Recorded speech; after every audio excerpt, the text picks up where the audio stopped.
Alrighty. Hi, everyone.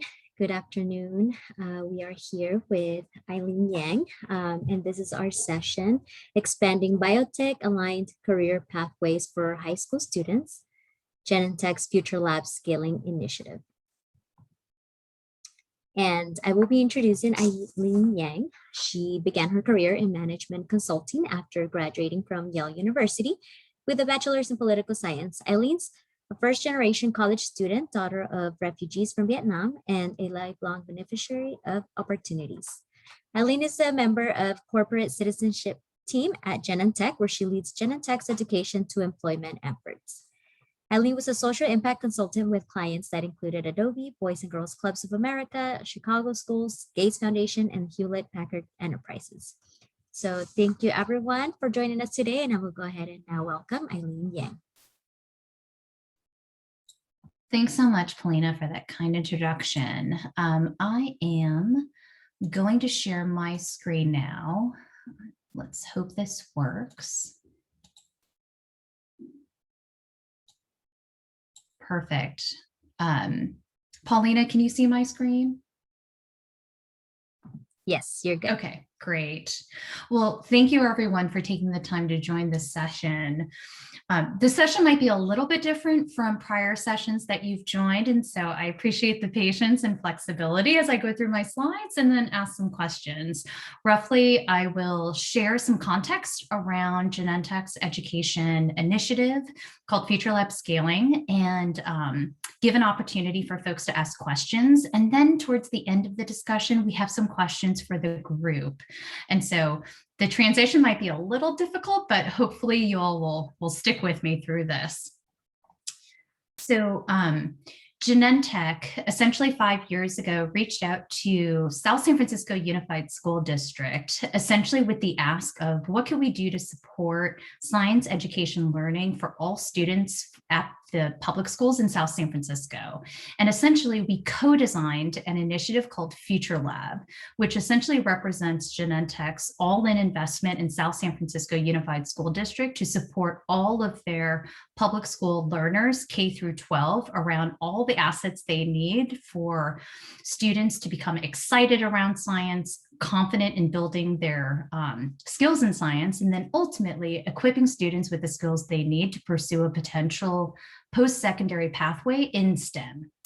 So we've invested over $30 million in South San Francisco Unified School District since 2015. We've also, in addition to the various programs that I'll go through in just a little bit, we've deployed over 1,000 of our own employees to spend time with students and teachers in the classroom as well as outside of the classroom. So Gene Academy represents our excuse me, science education mentoring program, where we have roughly 400 students come onto our campuses. Of course, now it's virtual, but essentially they're on our campuses twice a week, every single week for 26 weeks. We match each of these students with 2 Genentech mentors who work with our students on a weekly basis to provide them with hands-on science learning in addition to customized tutoring. As many of you well know, science typically in the elementary setting isn't required. And so for the students who come onto our campus and participate in Gene Academy, it's the only science learning that they are receiving during that week. And really the intent of that program and why we designed it and why we co-designed it with the district was specifically focused on serving Title I students who need additional support with hands-on science, with this expressed intent of making sure that students are really exposed to science and excited about science. That photo that you see on this slide represents, I think, the ethos of Gene Academy and FUTURELAB, where we really anchor these experiences around meaningful and magnetic experiences for both students as well as our corporate volunteers. The next program we designed with the district is called Helix Cup. It's an 8th grade science competition. where every single 8th grader participates. And that program is based on the outcome of knowing that Gene Academy is really focused on ensuring that students are excited around science. Helix Cup is really focused on making sure that we're building student confidence in actually doing science. So this is a program that every single 8th grader participates in South City. So roughly about 600 to 700 students. And they're basically leveraging all of the different science concepts that are part of the core curriculum and turning it into a solution to address a challenge in biotechnology. So they're either turning a salad spinner into a centrifuge, or they are designing mechanical robots to deliver medicine, or they're creating their own evaporative coolers out of, very minimal materials. And through the process of doing so, we're really trying to build their confidence and be able to see science really outside of the textbook. Then we have Science Garage, which is our high school program, which is focused on the concept of if we've excited students around science or gotten them excited around science and they're more confident in doing science, we now want to equip them with the skills they need to explore a potential pathway in STEM. And so Science Garage represents a 4-year biotech pathway at the high school level, where students are basically doing hands-on labs almost every single day. And that curriculum in that program is CTE aligned as well as NGSS informed. Lastly, we have scholarships where students from South City can apply for full ride scholarships or partial scholarships if they plan to pursue a STEM major as part of their post-secondary pathway.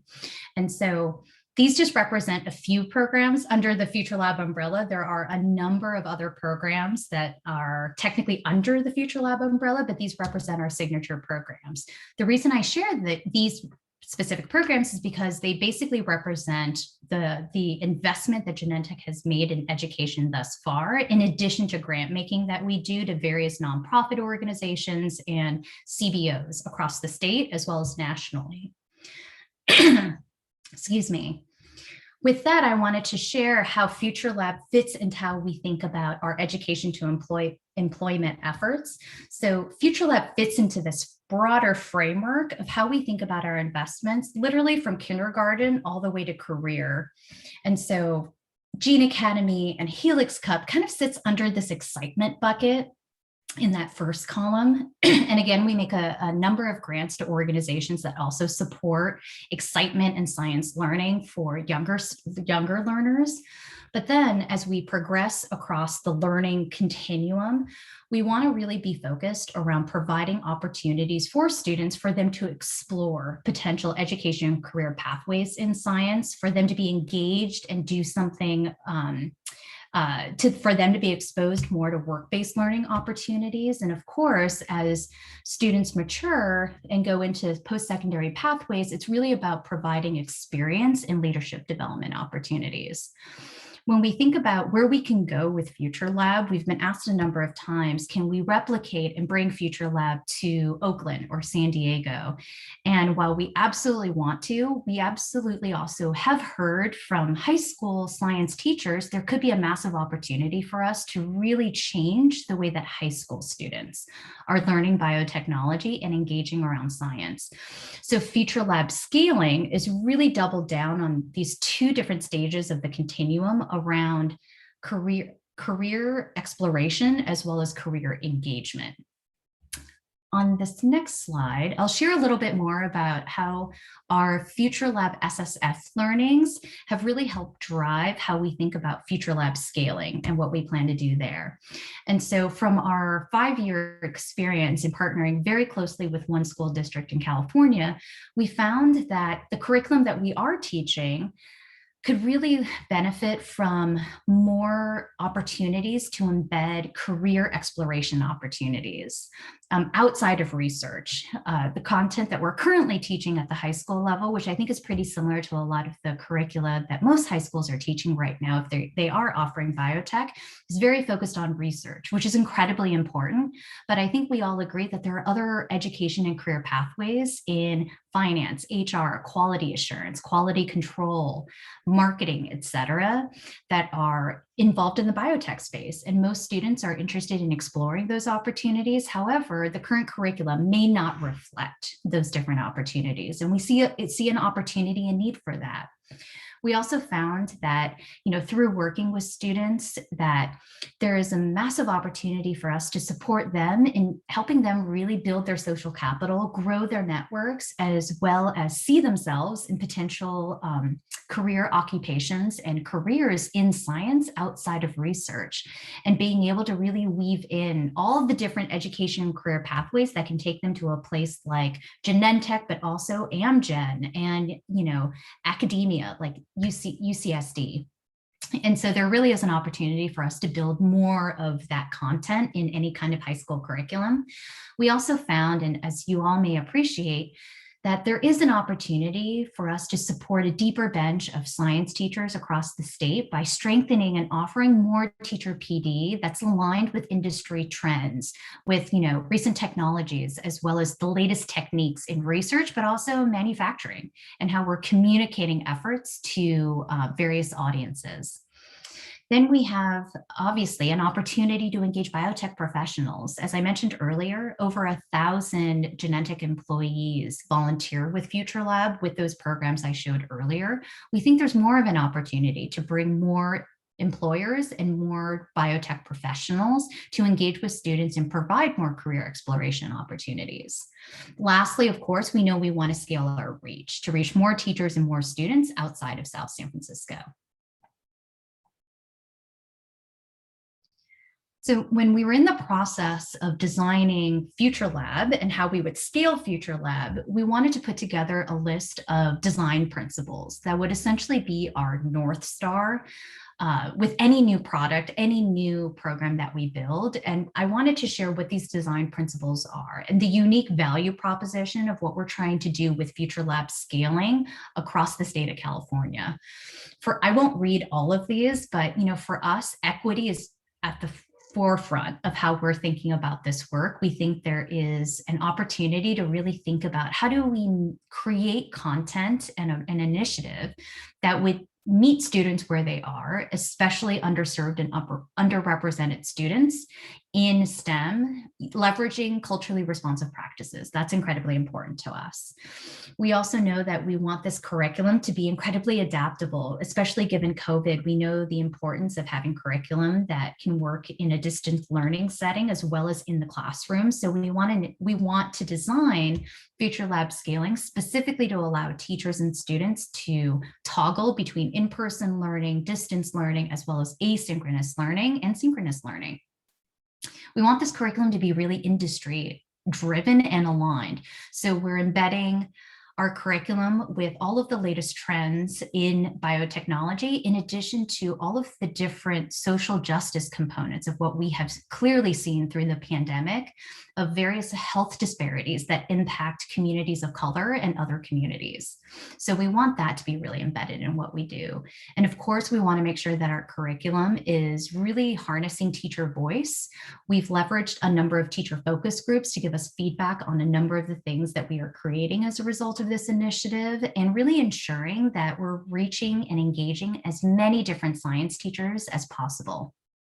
And of course, with this content will be standards aligned. It's going to be CTE standards aligned, in addition to NGSS informed. We want this curriculum, everything that we are building under FUTURELAB scaling will live on an open access website that will be accessible to all and will be focused on California standards. As you can see, this is just a mock-up of what the content will look like. It will be digital, but it also will be in the form of a digital textbook that can be downloaded and shared, etc. Our hope is to reach 2 million high school students by 2026 through a number of different channels through this effort. And when I talk about the products and the work that we're doing as a result of FUTURELAB scaling, what this actually means is we're building 3 unique products, if you will. The first is a brand new 4-year biotech curriculum that is different in that we want students to continue to learn the basic research skills, such as how to pipette, how to run a PCR. But what's really unique about this curriculum is students are going to have the opportunity to design their own clinical trial and to do it equitably. How do you ensure that that more communities of color and marginalized communities are represented in clinical trials. We're going to give students an opportunity to manufacture their own small batch medicine very, very safely so that they understand the manufacturing process. And lastly, students are going to have an opportunity to build PSAs and awareness campaigns around various diseases and therapeutics. I'm grossly generalizing the 4 stages of the product development life cycle, but through this type of curriculum where we are providing students with a sense of the full product development life cycle, we want them to be able to be exposed to all of the different education and career pathways associated with research, clinical trials, product development, manufacturing, as well as commercialization of medicines. Next, we plan on providing and building a robust teacher professional learning experience that we're calling a teacher incubator. Essentially, we know that teachers innovate on a regular basis, and we essentially want to provide the same resources tech innovators and tech founders typically receive if they go through a tech innovator or tech incubator or accelerator. We essentially want to provide those same resources to teachers in the form of capital. We want to provide stipends to teachers who participate in our PLC and learning community. We want to be able to provide training on how to teach this curriculum. We also hope to provide mentorship as well as other opportunities to grow as a professional and as a teacher. Lastly, we're building a robust community and industry engagement strategy where we're hoping to build a number of different activities and formalize those activities for any biotech employee to volunteer in a classroom with this curriculum or even outside of this curriculum. In addition to those activities, we also plan on building a career navigation tool in biotechnology that will live on this website, in addition to showcasing a number of different career profiles that exist within biotech, from genetic counseling to data science to marketing.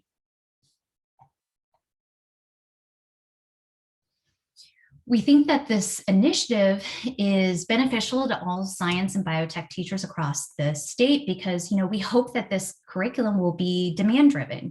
We're not necessarily going to push this curriculum on a number of districts. We really want teachers and districts to want this curriculum, and we want to work with teachers and districts to implement this curriculum. We're going to leverage Genentech charitable giving to offer teacher stipends, as well as provide all of the different wraparound support we know is critically important to teach biotechnology, including equipment, time participating in a PLC, in addition to offering coaching, as well as other resources that teachers from Title I schools across the Bay first, and then eventually we'll grow this across the state. Any teacher who wants to participate and help learn, as well as participate in our PLC. And lastly, we're working to figure out how we can offer continuing education credits or potentially CTE credentialing as a result of any teacher wanting to teach parts of this curriculum. I failed to mention, apologies, that the curriculum will be modularized. So teachers can say, I want to adopt this full sail. We're going to adopt multiple years of this curriculum, or you can choose to take a lesson or a unit, but it will be modularized and very customizable for what your classroom needs, in addition to what your learners need. I wanted to share a little bit about the community and industry engagement work stream, in that this particular work is really focused on ensuring that we can account for scale. We know that a number of teachers typically reach out to various companies and various institutions to ask for employees to come in, give a career talk, or give a guest lecture. But we know that there needs to be more structure, as well as more alignment between those conversations and what students are learning in the classroom. And so we know that jobs are changing. We know that the way that we're developing talent is changing. And we know that our employees can be vital assets to supporting students and how they're navigating potential career and education pathways. We also think that our employees can be a really unique asset in ensuring that they are helping students and learners build their social capital, really be able to introduce students to different facets of biotech and science, in addition to other pathways. We know that no one employee came to Genentech or UCSD as a straight line from school to work. We know there are many, many different pathways, and pathways aren't linear. And we know that that's critically important to share with students. students. And ultimately, we know that this work is beneficial because it provides us, as well as potentially other companies and other employers, to partner more closely with teachers, as well as different districts across the state. So I'm going to actually, I'm sensitive to time. And so I'm actually going to skip this slide and just go directly into this. I just wanted to share a draft of all the different industry engagement opportunities that we have planned. This is really based on research that we've done, having conversations with educators, as well as the great work that one of our partners as part of this initiative, JFF, has pulled together based on their research in working with a number of different communities across the country. And so, we plan on having a phased approach of different types of activities that really reinforce the progression of career exploration and career engagement for students. These activities range from, having various industry employees provide their career exploration sort of journeys, to two-way informational interviews, to conducting ethnographic observations where students can observe, what does the world of work look like? What does this mean? In addition to creating activities where students can, as part of the curriculum, if they're going to design their own, say, clinical trials, it would be amazing to have a group of folks from Genentech, Amgen, UCSD, who work in clinical trials to offer students authentic feedback around their clinical trial design. And our hope is that we're staggering opportunities that ultimately align with the progression of the curriculum, as well as the progression of students and their ability. And we want to obviously create more opportunities for students to really engage in the workplace. And so leveraging our employees is our way of doing this through a number of different activities. Our rough timeline around this work is by the end of this year, we hope to have a soft launch of our open access website that will have at least 2 years of content. In addition to, by the end of this year, we will launch a small cohort of teachers to participate in our first summer institute. We're specifically working with biotech teachers first to give us feedback around this curriculum. And then our hope is, after this year, we can open up the aperture to invite more science teachers outside of biotech teachers to participate in our summer institute as part of our teacher incubator program. We're also hopeful that by the end of this year, we can start piloting some of those activities that you saw on that prior slide. Roughly by 2025, our hope is that our curriculum is adopted in more districts across the state. We want to see that students are engaged with the curriculum and that we are meeting all learners where they are, that our teacher incubator, our professional learning community, is providing teachers who participate with what they need, and that employees are engaging, not just from Genentech, but other companies and other institutions. The ultimate impact that we want to show through this work and be able to reach is essentially, we want to see more underrepresented students say, wow, now that I know that, there are these disparities in healthcare, disparities in how care is offered, we know that people who may not look like us are at the table making certain decisions that impact us. We want to be at that table. So we ultimately want to be able to track and see what happens to students in their trajectory as a result of participating in this program. So I am going to pause there. I know I went through that fairly quickly, but I'm going to pause there and see if folks have questions. And just as a note, there are more slides after this where we'd love your feedback around specific questions that we have, especially as we're designing this program. But I definitely wanted to pause there and see if folks have any questions I can help answer. Yes, Eileen, there's one question that popped up. Would you please post a downloadable PDF with more information about the Science Garage program? Absolutely. Absolutely. Actually, if you go to, if you just Google Genentech FUTURELAB Science Garage, all of our publicly available information around that program in partnership with South San Francisco is on our website. Thank you. And I think that's all we have for now. Okay, great. So here are the questions we have for you. This is actually a really unique opportunity for us to speak with a group of science educators. And so we have a couple of questions for you, because especially as we designed the initiative through the slides that I just shared, we do have questions, especially around how we're building out our community and industry engagement work stream. We've definitely spoken to a number of teachers from across the state in focus groups. And as part of our design process, we figured we'd love your feedback around certain questions that we're grappling with as we build out those activities to engage biotech professionals. And so the questions that we have, I'll read out in just a little bit. And of course, folks are seeing it. I know this is a little bit clunky because of the system and I'm on Zoom, but if folks, we tried to create very specific questions to ask. And if folks have feedback, please feel free to chat them in the chat box, and Paulina can share a little bit of feedback out loud if you can provide it. I also have a colleague from JFF as an observer who's also writing down your notes. So I promise you, by answering our questions through this format, your answers will not be lost. But as we are designing what our community and industry engagement activities might look like, some questions that we've been grappling with are as follows that we'd love your feedback around. The first is, what have been your greatest logistical challenges related to connecting students with professionals, either virtually or in person? I think some of the feedback that we've had is, virtual has been a little rough for students this year, which is completely understandable.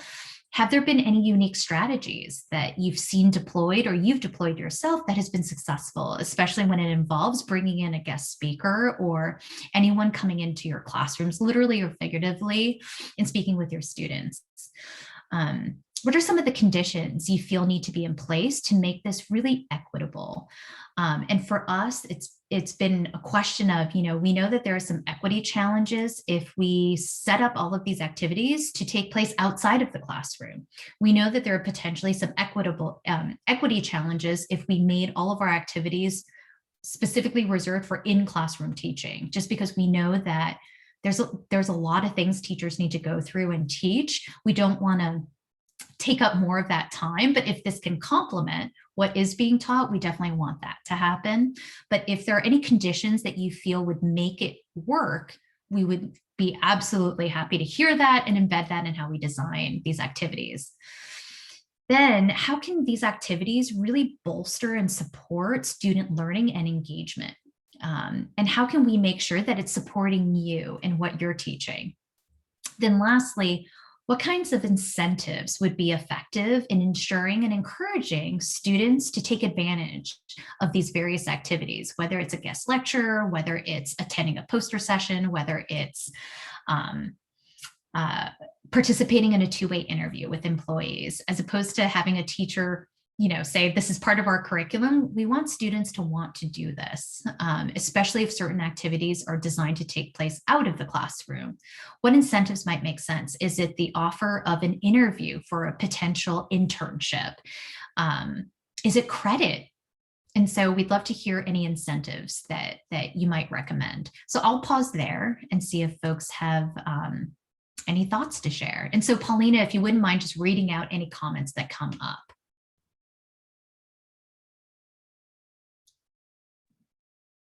Yes, I am checking our Q&A session, and there's nothing popping up yet, but I'm going to give it a few more seconds.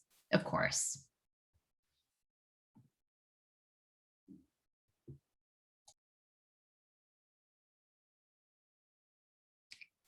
And we do have one question coming in. Is teaching research skills really the right approach? Students can start their career by starting in manufacturing with minimal schooling. For research, they need an advanced degree.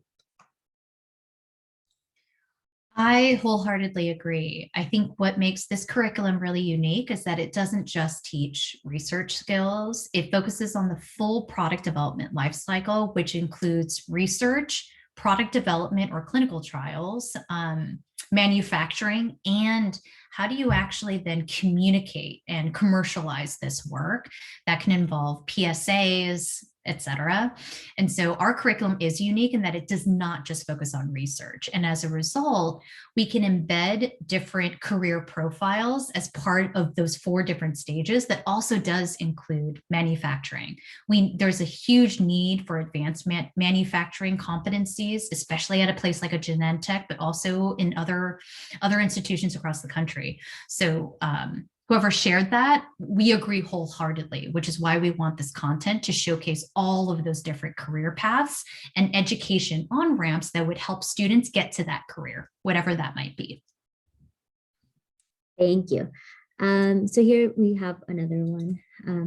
Biggest challenges are distances to industries willing to allow students and finding those transportation costs and workable timeframes in which to make those connections.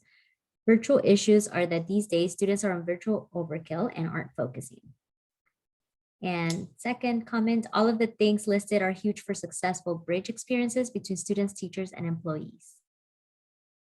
Thank you for sharing those 2 pieces of feedback. We couldn't agree more. And I think knowing that there is a lot of Zoom virtual fatigue right now, we certainly want to mix it up, especially as we think about different ways we can be offering these different activities. So thank you. And thank you for the second comment that these things can be helpful bridges. If there's any feedback around how we can ensure that students are understanding this and how we can reinforce and support you all in not just teaching our content, but any content, especially leveraging biotech employees, we would be very excited to hear your feedback around that.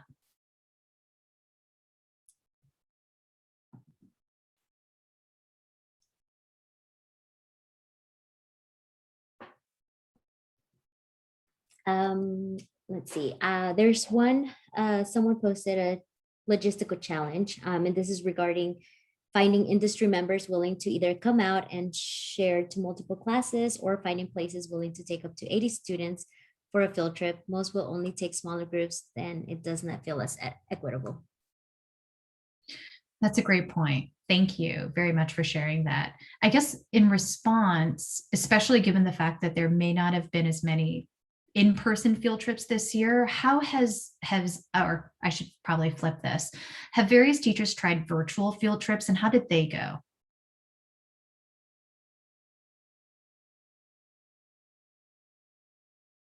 I'm just going to put that out there. And I see another comment that I'm happy to read off. Industry engagement, having employees share their stories and experiences and getting to where they are.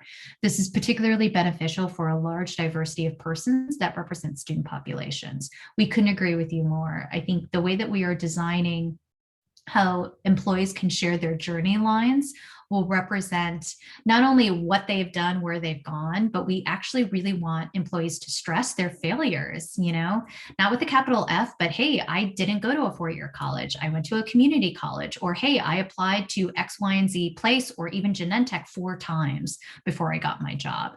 And so I think what that last comment shared, we completely appreciate, and we absolutely want to take it further to ensure that employees don't only represent their best selves, but they share, hey, I actually hated science. I wasn't good at it, etc. Or I didn't get the first job I applied to, but I did this other thing. And now I'm at Genentech or at X, Y, and Z place. So that's definitely part of how we're thinking about structuring these activities. So thank you very much for sharing that feedback. And we do have more feedback regarding virtual field trips. We have virtual field trips work well as long as a demo of practical skills and facilities are part of it. Thank you. And then just one right under that. They have not tried yet for virtual field trips, but same as the previous person, Zoom fatigue and hoping it's good and feel valuable. Awesome. Thank you. I would say please feel free to continue providing comments and feedback and questions. As we wait for more comments to come in, I wanted to share one last framework that I'd love feedback around. We're trying to create a very specific equity framework around this initiative, because we know that equity as our first design principle is core to what we are doing. The question that we have now as the work that I just shared under FUTURELAB, the FUTURELAB Scaling Initiative, there are a number of partners participating in this work. And as we've started creating and designing more content and programs, we're hitting this stage in our development where we're trying to really define what equity means. And so this was my first stab at trying to define what equity could mean for FUTURELAB scaling. And so the way that we've broken this out is across 4 different dimensions. There's access, culturally responsive practice, relevance, and asset-based representation with historical context. And I've tried to define what each of these elements mean based on feedback that we've gathered from our partners, which include Discovery Education, JFF, Ignited Education, BABEC, as well as AIR, American Institute for Research, our evaluators. So all of our, and of course, California Academy of Sciences. And so based on our partners and our respective work, we've collectively designed what this framework looks like. And I'm going to pause and just ask, what are your initial reactions? What are we missing? What's confusing and doesn't quite make sense? And I'll pause there.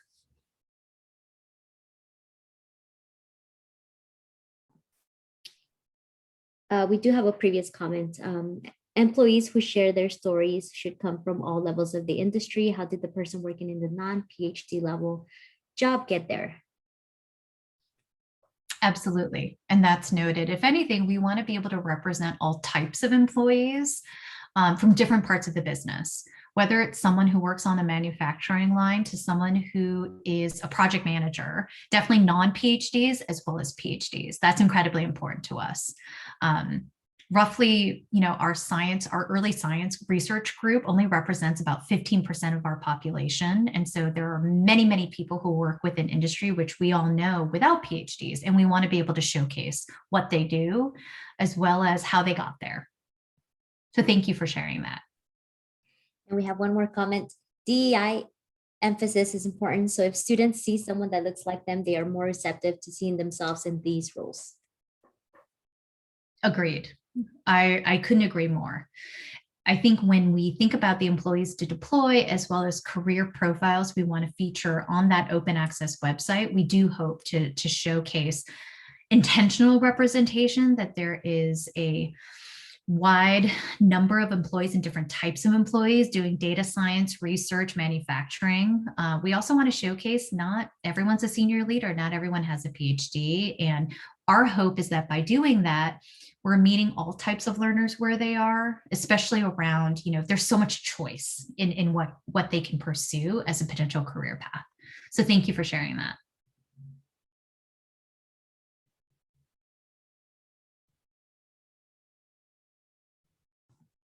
And I see a few more comments. Honestly, I have found that the opportunity for students to actually visit industry sites has been more than enough incentive to engage them. That's great to hear and confirm. We think so too. We just want to confirm this. We also know different students have different drivers for what gets them excited. So thank you for sharing that. And industry engagement, having employees share their stories and experiences in getting to where they are. This is particularly beneficial for a large diversity of persons that represent student populations. Awesome. Thank you for that.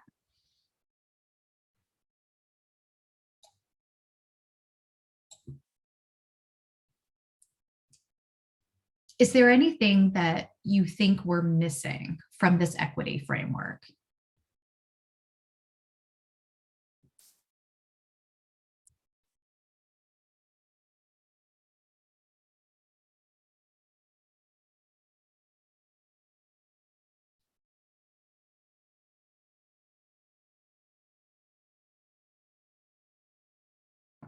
We do have one question. How are you going to get to the scale that we need? I am doing labor market information studies and the demand for workers will be huge. That's a great question. Our plan right now is to scale through you all. So we see at the forefront of this, we're at the center of this, being able to support teachers in teaching not only our curriculum, but any biotech curriculum at the high school level. And it's our hope that providing some open access content, that it will be free for theoretically any district, any school to adopt. Our hope is that by supporting more teachers to not only teach the full biotech pathway, but teachers to take on a unit, a lesson, etc., that would be our hope. So we're still figuring out the best mechanism for that, but our hope is to start piloting this in the Bay Area, then take it to other parts of California. But ultimately, as you may remember, one of our design principles is really about this being demand driven by teachers and districts. And so our hope is to partner much more closely with teachers and individual districts to see if this is meeting a need. So that's our first hope. Okay, well, I'm going to stop sharing my screen just that folks can see me. The second part of the question is the second part of the comment is the teachers doing LMI research and the demand for workers will be huge. We can't agree enough. And so our hope is that if we provide this program and this initiative to be a career exploration tool, our hope is that ultimately, one of the incentives that we're trying to embed in this framework is for students who can take as much of this curriculum as possible. We want to offer all students an internship interview at Genentech. I think if we can figure out how to get more students, more work-based learning opportunities and career exploration opportunities, that's our hope, to start having students become more exposed to all of the different the breadth of opportunities that exist to meet the demand of the state. I hope that answers that question. Thank you. And one follow-up question is, will people be able to access these slides? They will. I think they're available on the Whova app, or will be.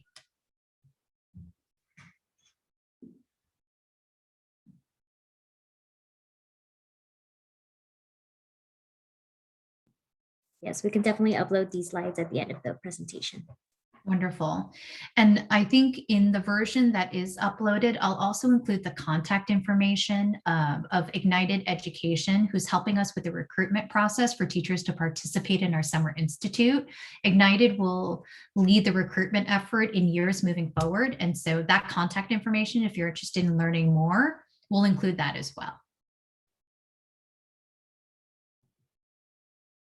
Thank you. And we have another comment. The FUTURELAB is an existing initiative and thank you for sharing the information. It is much appreciated. It's an exciting initiative. Thank you. Thank you all for taking the time to learn a little bit more about what we're doing. And thank you so much for your candid feedback and comments around this and your questions. Oh, there's one more question around, have you worked with math teachers on the math that is needed to do the science courses in the curriculum? That's a great question.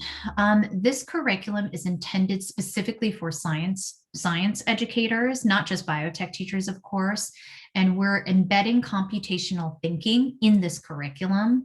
And hopefully as part of our teacher PD, as part of the teacher incubator, we'll be working with science teachers to execute this. I think the idea of including math teachers is actually really interesting, and one where we've definitely asked the question of, are there other teachers and other disciplines to bring into this? Math is absolutely critical. We know the connection between science and math, and I know that a number of biotech teachers typically do partner with either their chemistry colleagues or their math colleagues to ensure that students can do the right math needed for their current biotech curriculum. We couldn't agree more. So I think this is a really exciting opportunity to see how we can include math teachers and potentially other teachers in the fold. So we haven't, but that's definitely part of what we can think about. And the fact that the curriculum embeds computational thinking to really support what we know is such a growing importance, not only in biotech, but all industries. We know data science, AI, machine learning are playing much larger roles in the industry, that we absolutely want to prepare students for that through this curriculum. So thank you for bringing that up.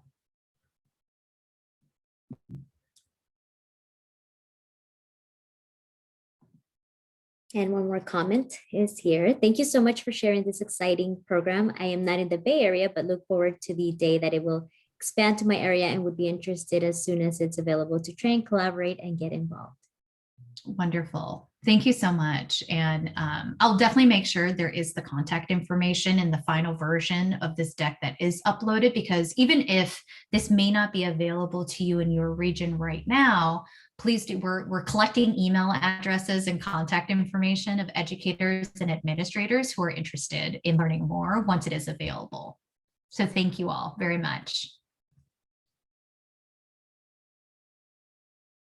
Alrighty, well, thank you so much, everyone who was able to join us this afternoon. And thank you, Eileen, for a wonderful presentation. I just want to remind everyone before we do end today, please don't forget to rate the session. We'd love to hear your feedback. And we are also looking forward for you to join us tomorrow. We'll have our day 2 of our symposium.